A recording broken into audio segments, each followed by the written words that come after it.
We have a sector. It has these resources and collects these amounts of those resources.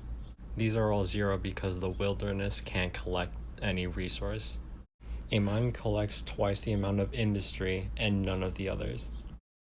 A settlement collects 1 times the amount of each resource. A city collects twice the amount of commerce and none of the others. And a farm collects twice the amount of ecology and none of the others.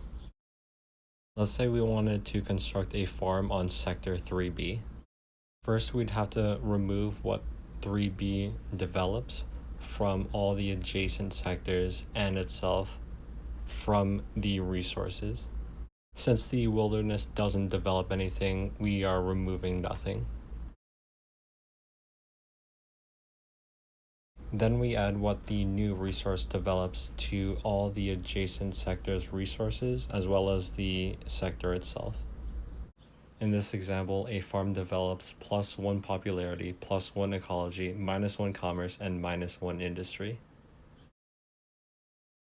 Lastly, we change the zone of the sector to the new improvement, which changes the collection rates, the values of develops, and the name.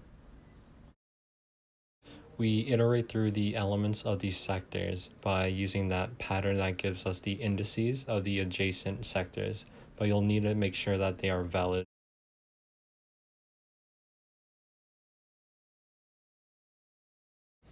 Here's another example where we change sector 4A from a mine to a city.